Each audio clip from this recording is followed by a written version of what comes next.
This is our Wednesday night meditation gathering. I'm going to be doing a little speaking and talk about a few things. Nothing really planned. I'm sure I'll find something to talk about. And then we'll do approximately a 30-minute meditation and then a little bit of a closure and see where we're at. So again, thanks for tuning in. I want to apologize if for some reason it's very, very difficult to stream at this time because the networks are very up and down. I did a lot of testing the modem and testing the upload, and particularly the upload for streaming and the download, and it's just all over the place. It's amazing, but I toned down the quality of the picture, so with the upload speed that seemed to be consistent, we should be able to have a good broadcast, a good stream. So I want to really emphasize what I call the opportunity that we have in this time that is happening right now. A lot of people don't realize that they have the ability to work out of home. They're discovering that they can work out of home, and something that they were perhaps kind of brainwashed and thinking that it wasn't a possibility, and now they're doing it. So that's a wonderful thing.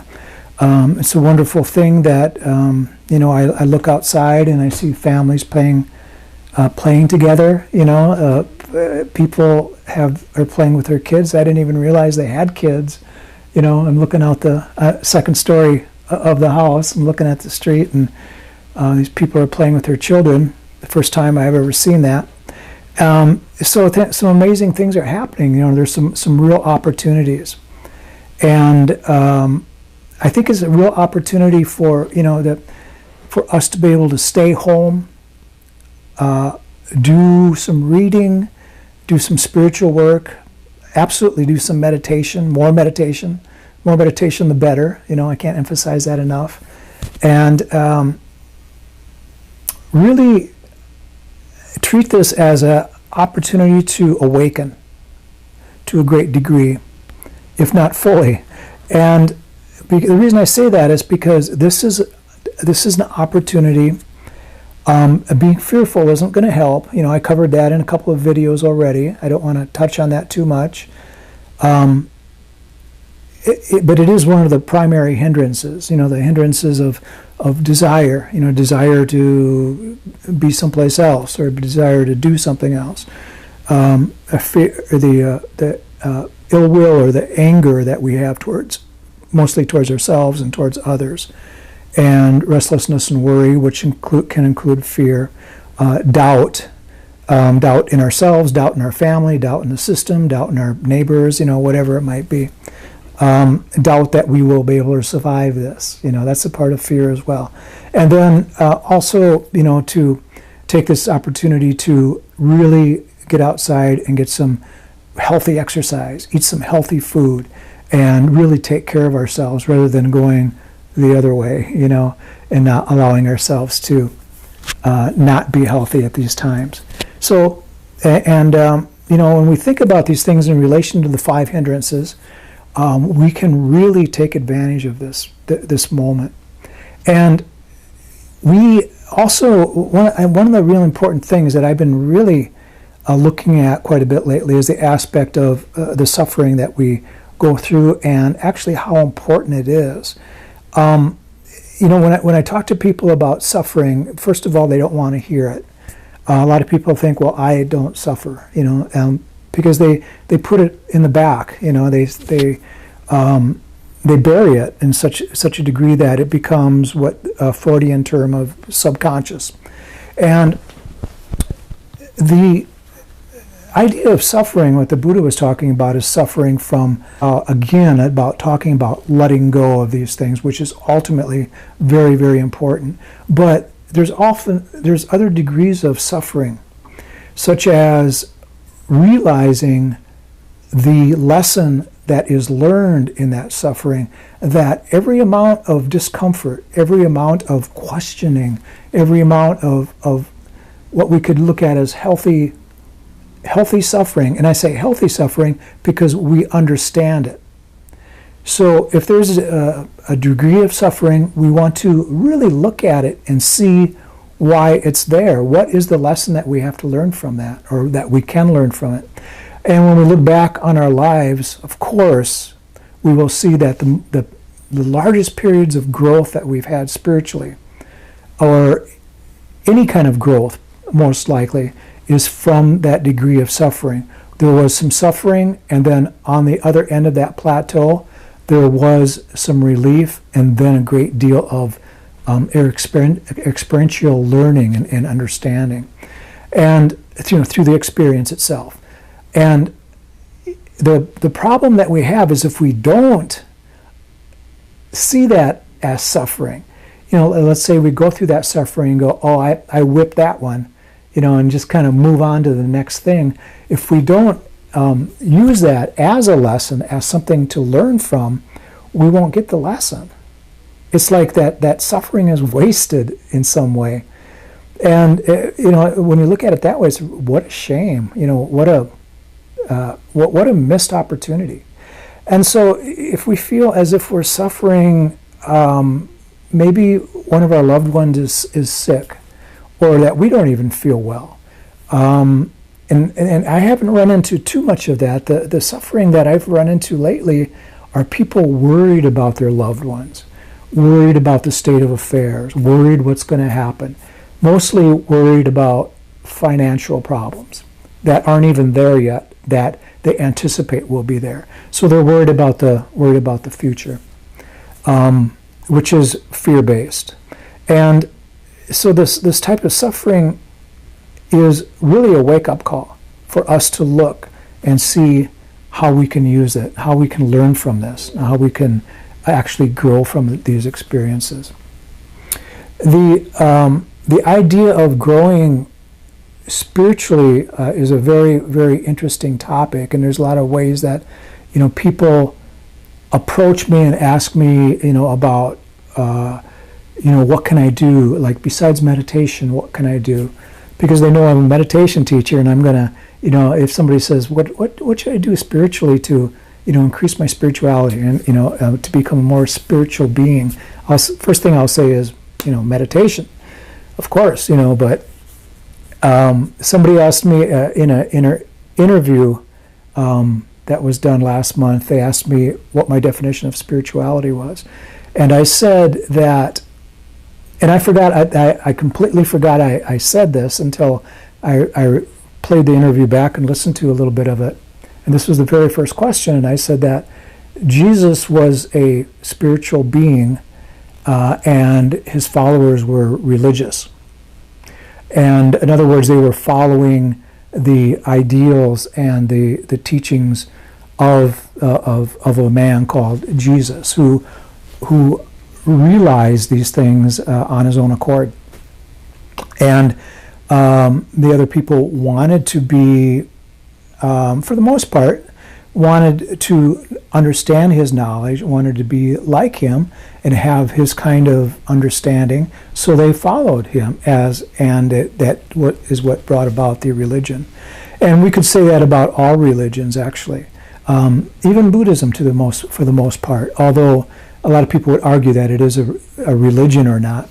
So the reason I bring this up is because a lot of people ask me about my little journey here and how I came to be a teacher of meditation. And it's something that I don't talk about very often, but I wanted to kind of touch on that here because I was thinking about it today, earlier, about how all of this came about, and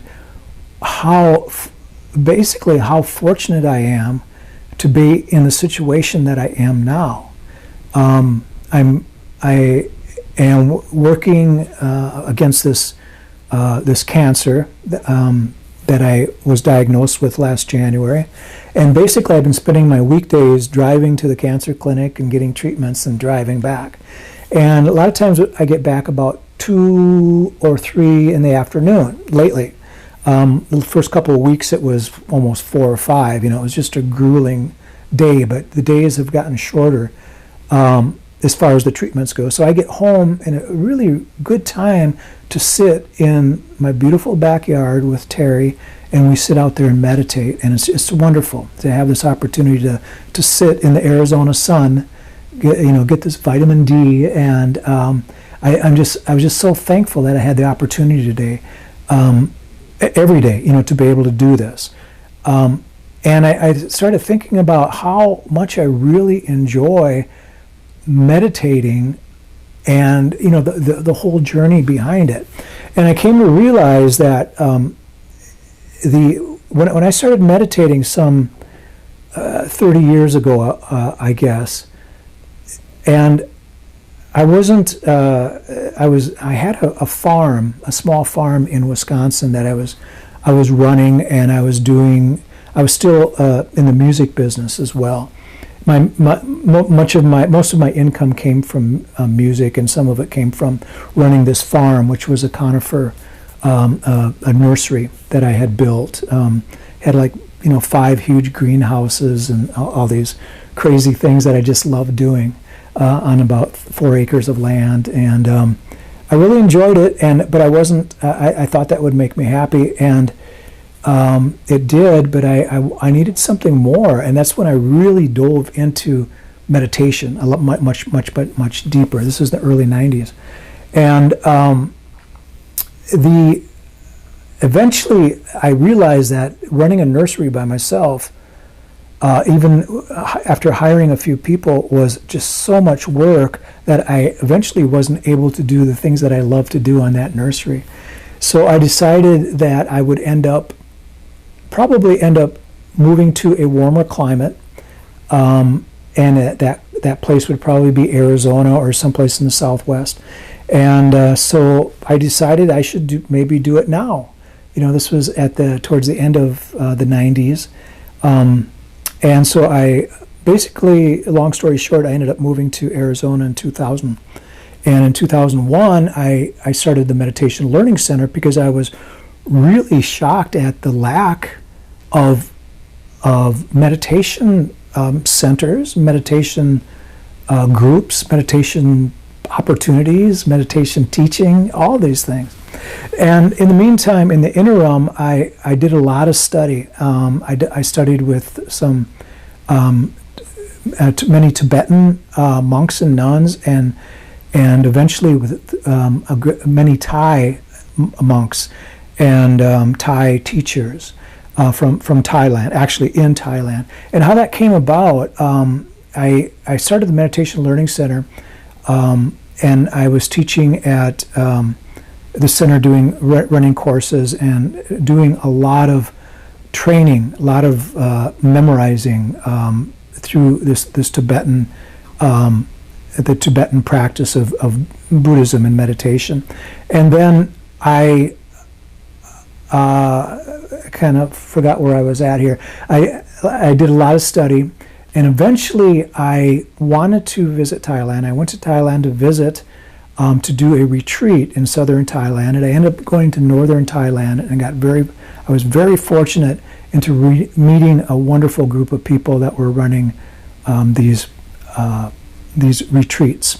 And at these retreats, I met what I felt was my primary teacher, Ajahn Pairo.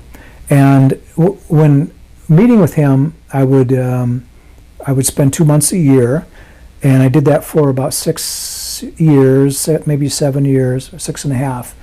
I would meet with him and spend all of October and then all of April. And I had it worked out with everybody, and it worked out great. I would just leave Arizona and go to Thailand. Upon coming back, I was offered to be ordained at one of the local temples here. So I was ordained as a monk, a Buddhist monk, and that was a very short time. That was only for about a month. And then after retreating, returning to Thailand, they asked, there was a temple there that heard that I had been ordained previously, and they asked if I would want to ordain again.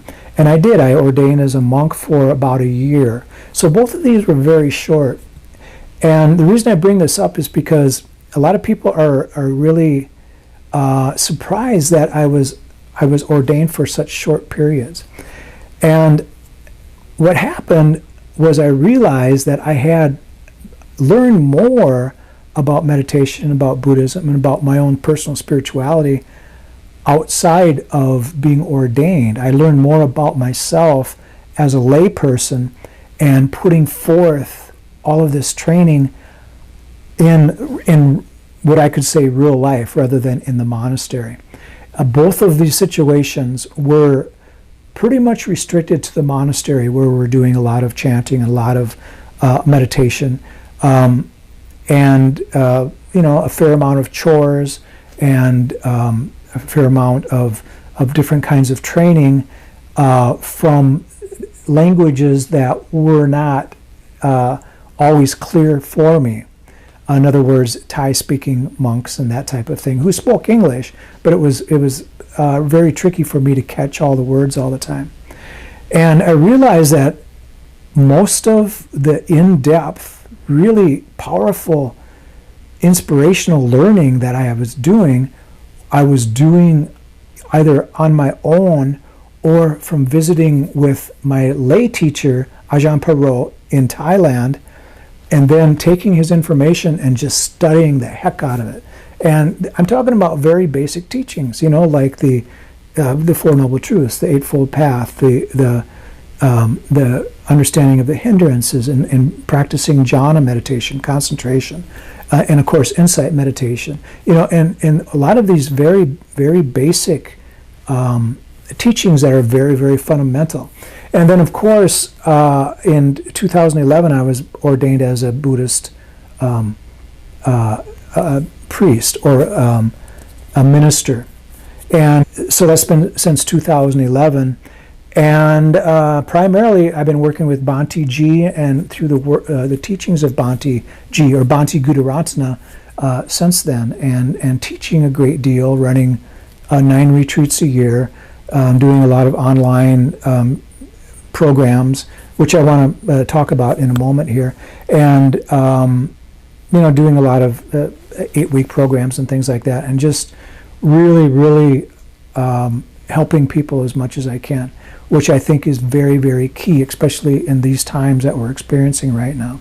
So the reason I bring that up is because I want to, in my mind, I'm revisiting why I'm grateful for this opportunity to be able to, to expand this spirituality, and to be able to not have to fly off here and go off here and teach here and teach there, and just do these simple things. So my life last few weeks have been very streamlined, and I can tell within that there's something building, and I can only call that spirituality. Some people would call it mindfulness, and some people would call it just a insightful understanding, or any other words, but it is the idea of being in this presence and resting in that presence, and through meditation, through practice, through study, and whatever it takes, to be able to watch the videos you want to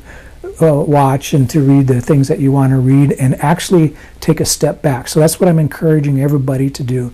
Step back, be as present as you can, realize that whenever you're fearful, whenever you're angry, whenever you have desires for something, you're stepping out of the presence.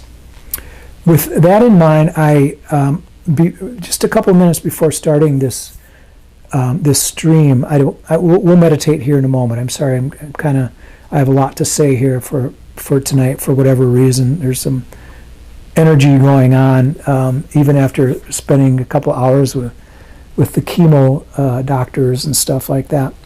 But I want to say that all of the online programs that are offered through the meditation Learning Center.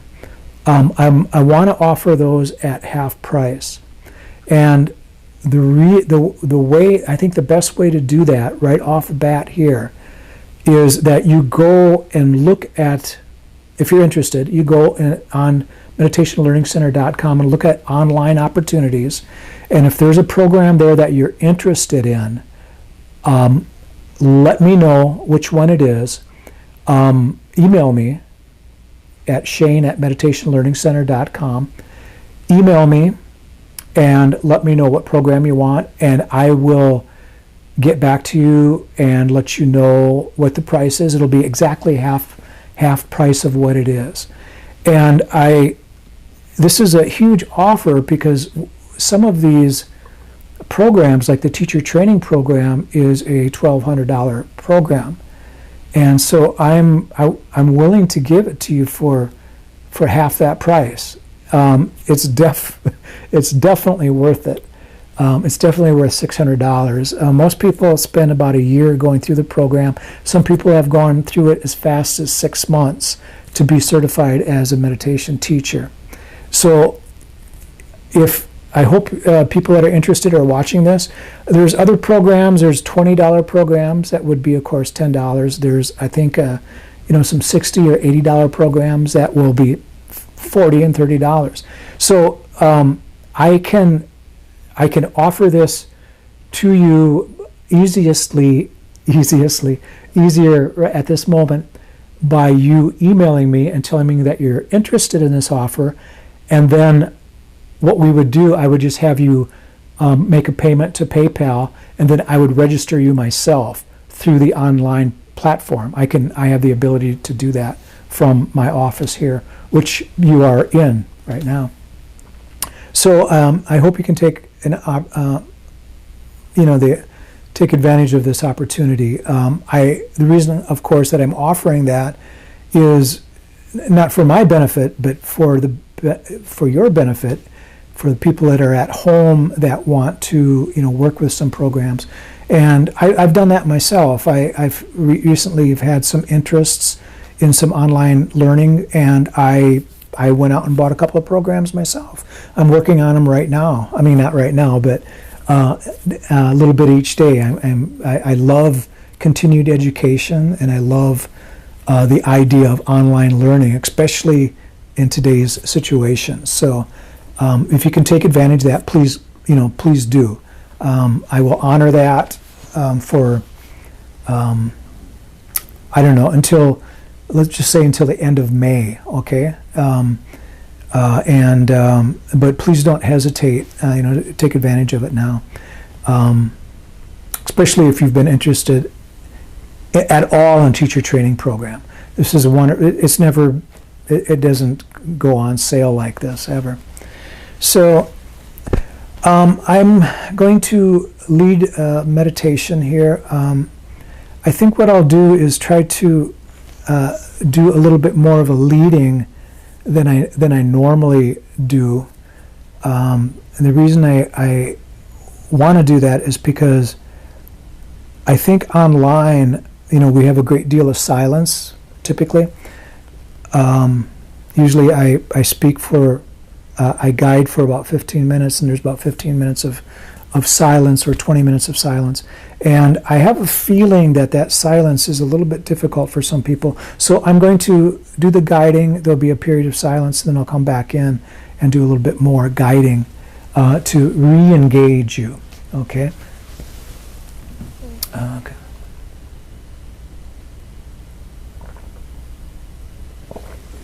So if you please make yourself comfortable. This is something you don't see me do very often. I'm sitting in a chair. I'm just going to put both feet on the floor. And just invite you to take a nice deep breath.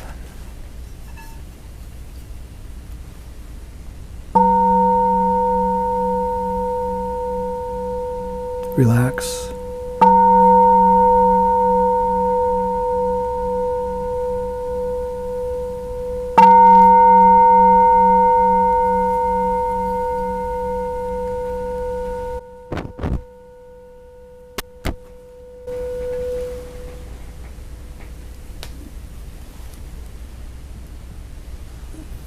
the eyes closed,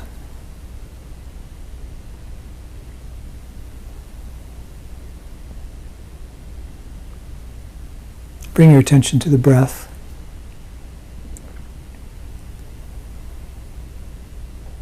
Take a moment and thank yourself for being here this evening.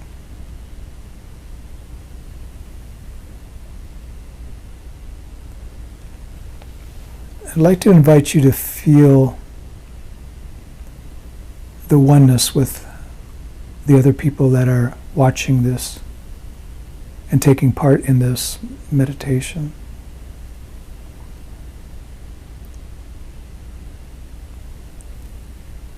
We don't have to be in the same room to feel a oneness.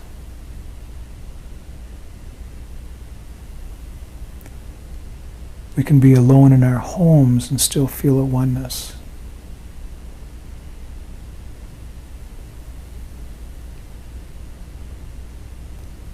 We can feel a connection with people that are hundreds of miles away from us.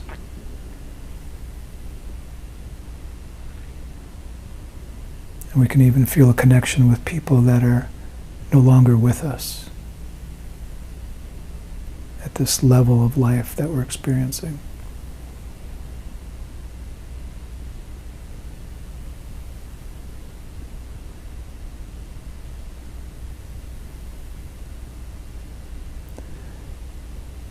At this time in our, what we could call our planetary consciousness, we sooner or later come to the understanding that the most important thing is our compassion and metta, or understanding of skillful love for ourselves and for all other beings.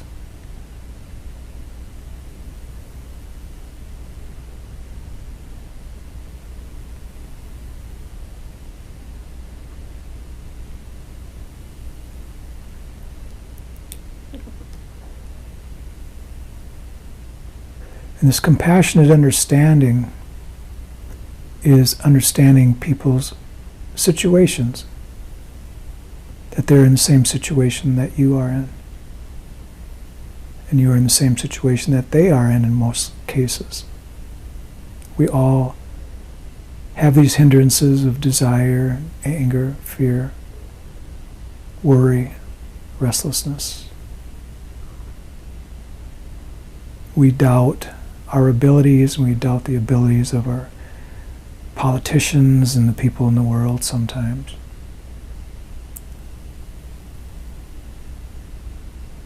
We might even doubt our own spirituality and doubt whether we can remain or come back to the normality that we had before. But of course, everything is impermanent and changing, and we want that change. We need that change because it's inevitable. We can learn these lessons.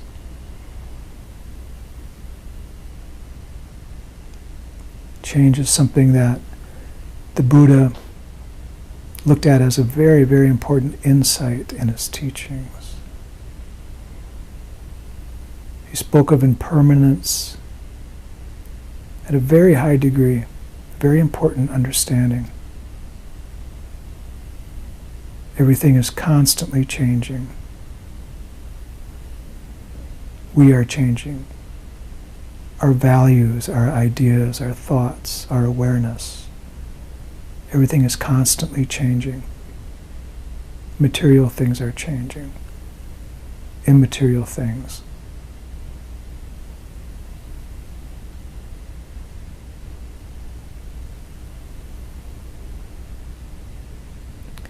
And the following insight to this is that as long as we're looking for happiness in the immaterial world, we will have a degree of suffering. Are we hoping that things go back to the way they were? Were we 100% happy 3-4 weeks ago? Is there a possibility that we can be happier now?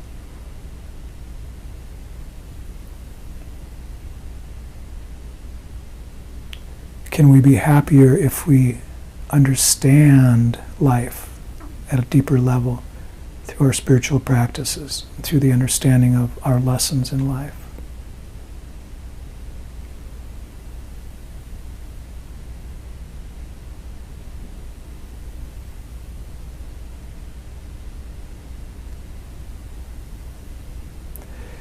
Meditation is a time to test these practices.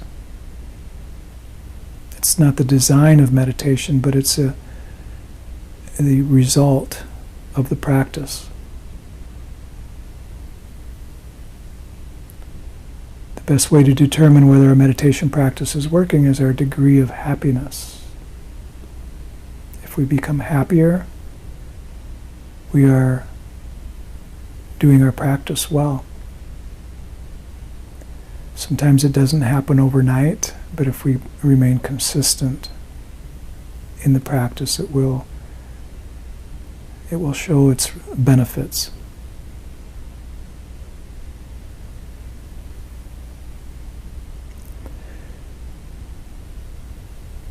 And as mentioned earlier, the practice of meditation has everything to do with being present in the present moment. In fact, when we are present, there is no suffering. There's no fear, there's no anger, there's no worry. We bring our attention to the present moment, to the breath, if we want to use that as the tool. And we can experience different levels of this pleasantness and this calmness by eliminating the hindrances in life, the hindrances in our happiness, the hindrances to our ability to rest in this presence. And what this teaches us is that there is a home to come back to again and again.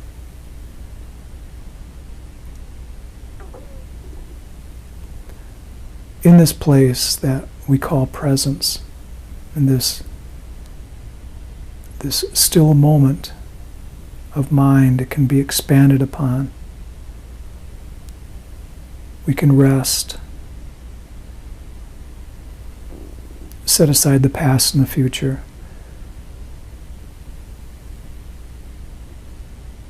and really get a deeper understanding of who we are, revisiting news broadcasts or what people have said or what we've heard.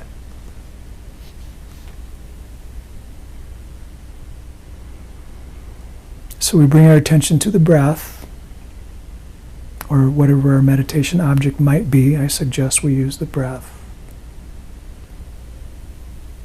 The attention will wander off.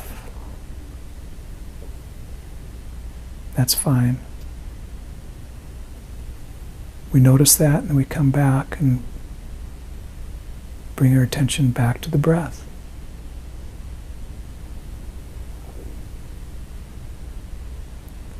Every time we find ourselves on the breath, we should feel that moment of presence.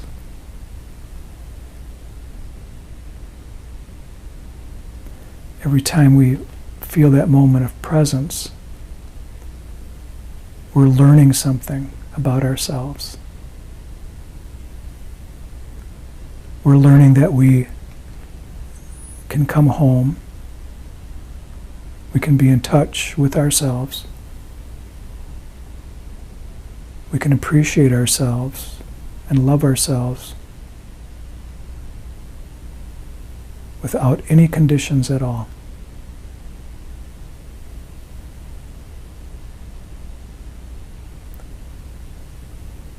Without any judgments, without any decisions or commentary.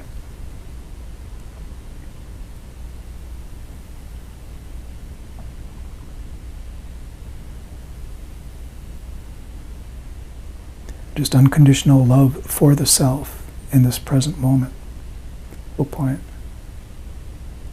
It's simply a tool to be present.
The breath.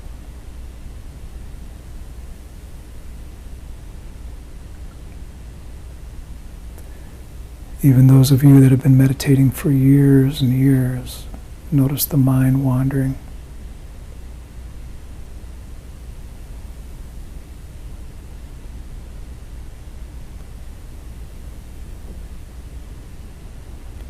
So we're training ourselves to be in this presence, where everything is as it is.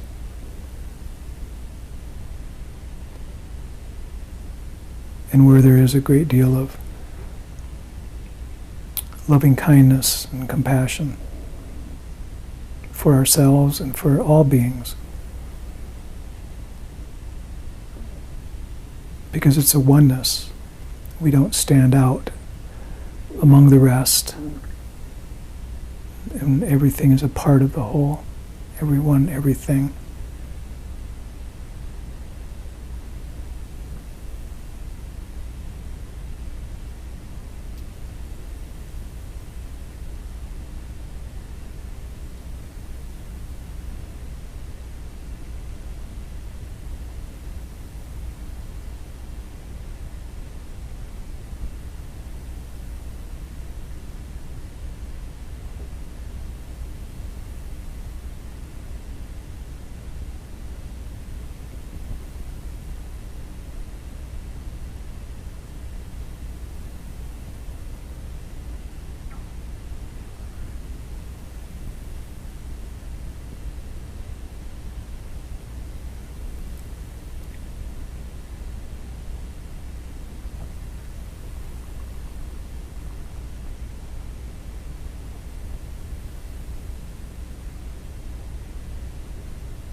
Now at this moment,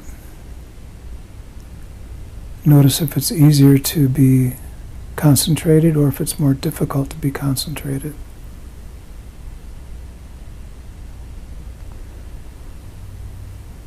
And how to judge this is to notice this presence from the idea of, are there hindrances? How do you feel within?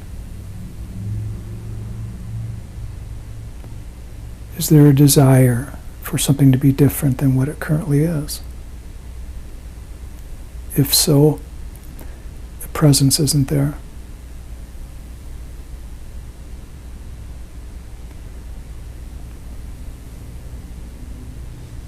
You can argue that you're present with the desire, but this is not the same kind of presence that we're speaking of. We're talking about a very still, present awareness that is no ill will or anger towards self or others.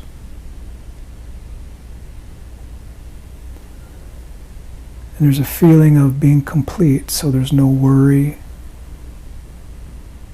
of the future or of something that happened from the past. And there's no restlessness.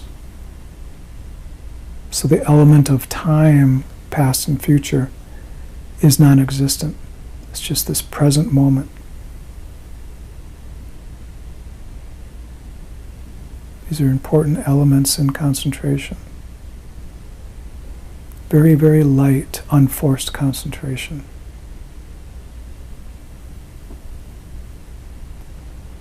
And is there a completeness in our ability to feel that we have faith, not blind faith, but a belief in this practice, and a belief in our ability, and a belief in the world at large at this time?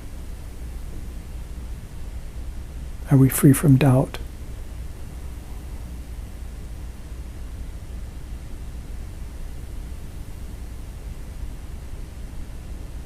And finally, are we awake energetically? And of course mentally, but energetically in a way that we have energy in the mind and body. A good physical amount of energy to meditate with a wakeful mind.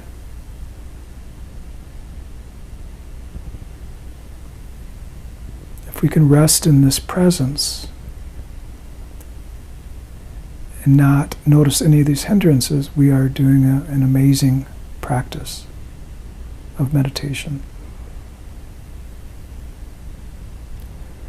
And this is when we can learn a great deal about ourselves, more than we can ever learn outside from the worldly standpoint.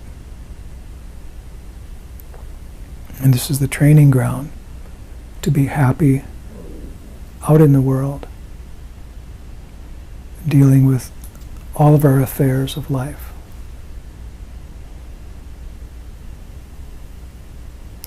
So again, if we realize that we're becoming happier in life, we know that our meditation practice is going well, and it will happen. It will work for you, if it not already.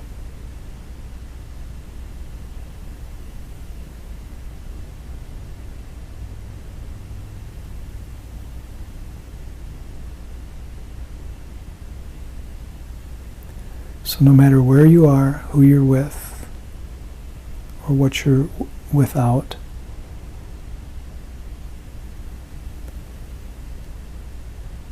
what your plans are, the worries you've had in the past, what you would like to be doing, none of these things matter in the moment of meditation. Not in this moment.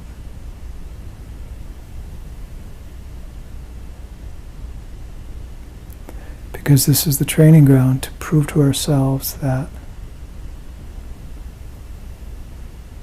we can cultivate the mind, and that actually it's the mind that leads us into trouble. And the cultivation of the mind is simply resting in this presence.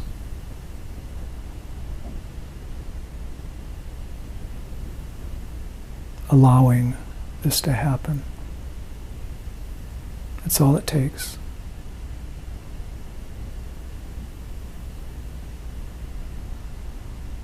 If it doesn't happen immediately, you should not be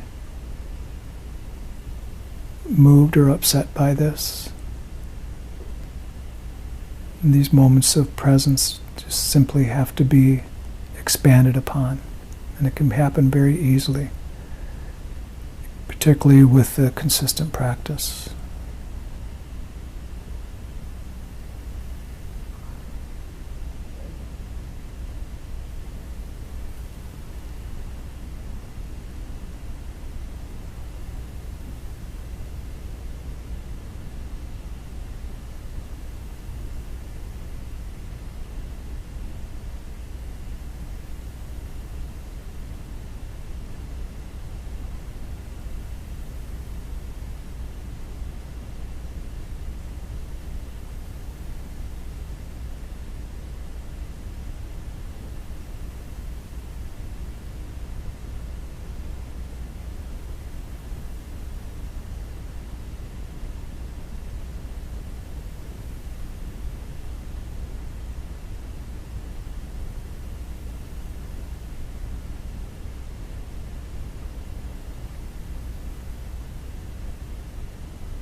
Keep coming back to the breath.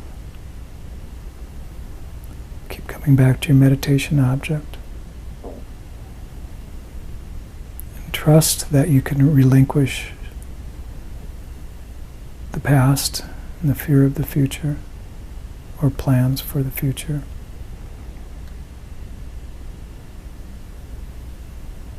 And just try it. Consistently try to be present.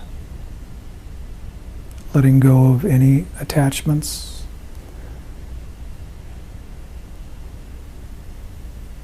anything sticky.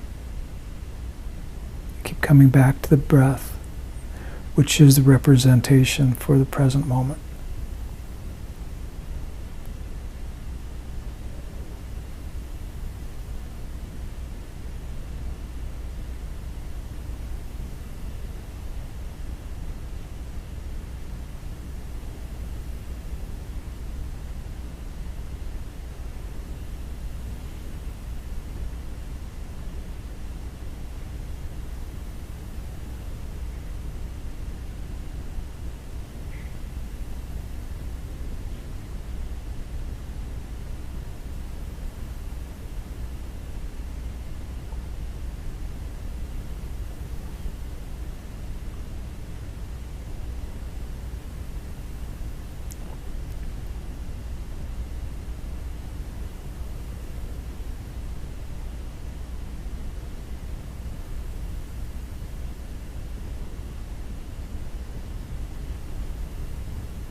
In these last final minutes of the meditation, remaining still, with the eyes closed. Just imagine how your life would be if you had no recall of your past. If you had no recall but no fear or anxiety to even try to recall these things. Your past is erased. And at the same time, you have no anticipation of the future.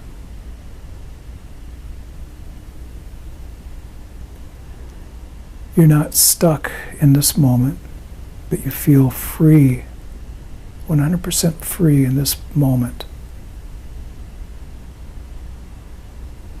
No anger, no fear, no worry, no restlessness of mind or body. And in this present moment, there's no aches and pains. There's no discomfort, physical discomfort.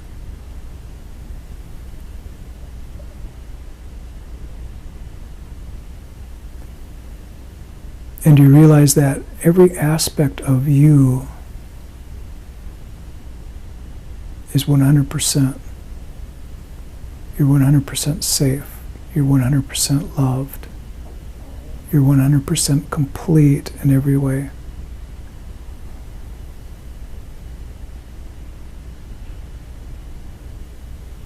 Everything that you ever wanted to achieve has either been achieved or realized that it does not matter as much as it did.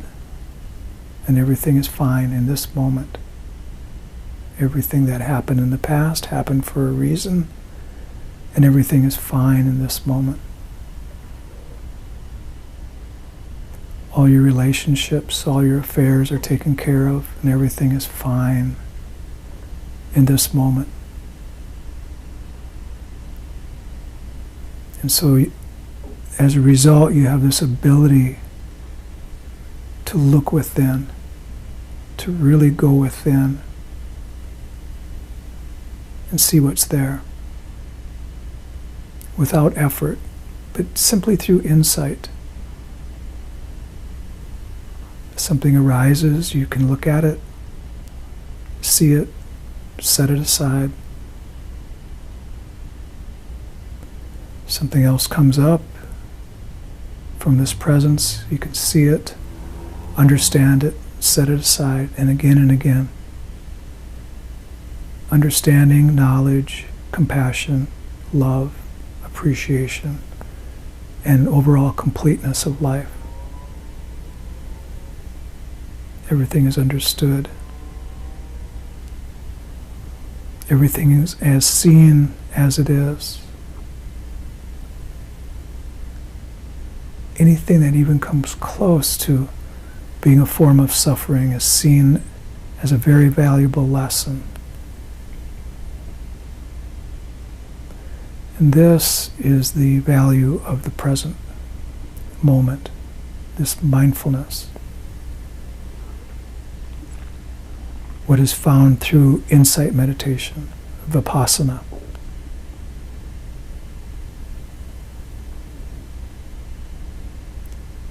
Again, we're using the breath as the tool. We're understanding the aspect of the body, feelings, mind states, mind objects, the consciousness, the subconsciousness.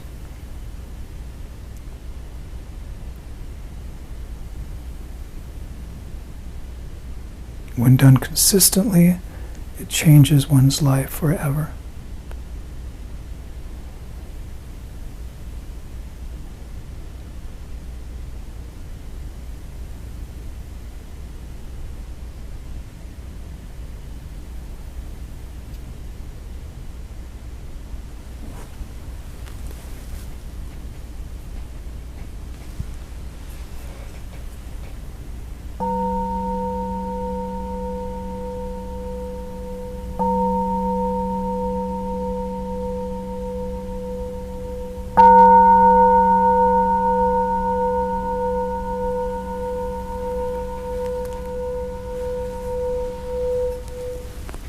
Thank you.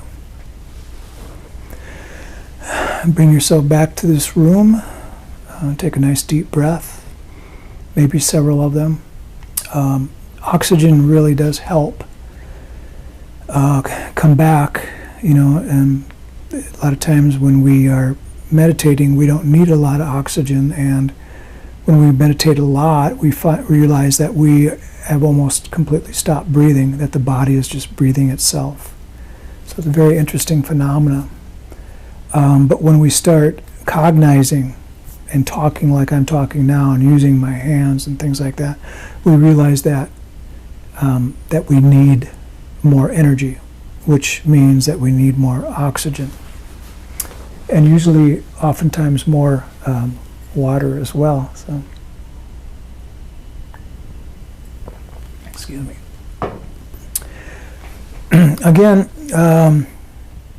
really the invitation here is to realize all the wonderful lessons that we have.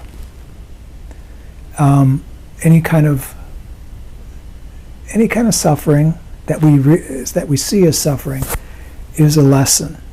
And we could say it's a lesson in disguise, but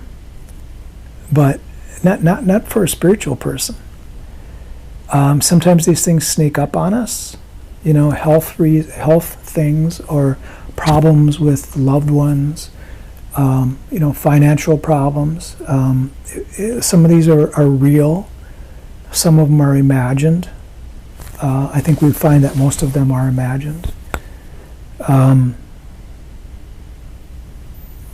thing we want to look at is if something does strike us as being a form of suffering, something painful for us, that is real when we see it and we experience it. But what happens afterwards is the mind creating scenarios, creating judgments, creating all sorts of things, usually related to future things unknown in the future, or scenarios that have happened from the past that we fear could happen again, that type of thing. So we want to be very mindful of how the mind takes these things and reacts and runs with them. That is very common in the Buddhist teachings, the restlessness and worry, how we proliferate and have these habitual patterns of mind that go again and again and again and again. The result is that we have difficulty concentrating, we have difficulty sleeping, we lose our health, we lose our overall well-being, we don't feel complete. And the way we can check in is meditation, to feel more, to come into that completeness and see what is, like if this is present, the present moment, this is completeness right here. What is kind of bombarding that? What is trying to poke holes in our overall completeness, our presence, our happiness? These are the things that are mind-made at that moment, because in meditation we're asking and giving ourselves permission to experience that. That's the whole idea behind this practice, this Eastern practice that we brought to the West of meditation. And letting go is a big part of that. Letting go of these things that are trying to poke a hole in that presence. Got these symbols happening here, symbolic, meditation teaching. So I wanted to also remind people, if you missed what I was saying earlier, that all of the online programs on the Meditation Learning Center are offered at half price. If you're interested in that, please email me, and I will extend that to you. I'll get back to you with your email. My email is shane@meditationlearningcenter.com. We originated out of Mesa, Arizona. The people that, of course, do these online programs are all over the world, so we can figure out currency and things like that if you're from a different part of the world. Funny, half the students are from Canada, which is wonderful. I meet Canadian people all the time here in Arizona. They come down here, spend the wonderful winter months here, and they I have a lot of Canadian friends. I just happened to think of that. Sorry, I don't want to drift off in my thoughts here, but again, please take advantage of the opportunity to be present, be at home, meditate, do some, take this opportunity to read and spend time with your loved ones. And if you're working at home, try to do your work, and I suggest getting away from the computer as much as you can, because a lot of times at work we can spend seemingly like 8 hours a day in front of the computer, and most of those hours probably aren't working anyway, not working on the job. And at home that can be amplified, because when we amplify our shopping list and all the other stuff online, we can find that we can sit like 10 hours in front of the computer. I can't, but I know people that can, especially if they're used to doing it in the office. So please watch out for that. That doesn't have a lot to do with meditation, but it does have a lot to do with your spiritual practice and giving yourself time for your spiritual practice. That's about all I really got to say right now, I guess. I want to thank you again for tuning in. I hope you enjoyed your meditation. If you haven't subscribed, please do so. I've been running this YouTube channel for, I don't know, maybe 4 years now or something like that, maybe longer. Well, actually much longer than that. But I wasn't too serious about getting people to subscribe until I noticed that people were subscribing, and it's just under 1,000 right now. So I would love to see that 1,000 mark, by the end of the week, and by the time we connect next Wednesday perhaps, and see if we can get 1,000 people. Because actually what happens is that monetization, YouTube sends some royalties for the advertisings and stuff like that, and then that money goes to the Meditation Learning Center and helps pay, can help pay rent for the building and do more retreats and things like that. And if you're interested in anything that we're doing in the Meditation Learning Center, please contact me if you have questions. Otherwise, go to meditationlearningcenter.com and check things out. We are still hopefully going to be doing the April retreat. There's no guarantees. We have a 4-day retreat coming up at the end of May. I'm planning on doing that. I don't think we'll have to cancel that for some reason, but we'll see what happens and see how things plan out. Okay, I won't keep you up any longer. Thank you so much. Love you all, and keep meditating. Please be consistent with your practice. All right? Thank you.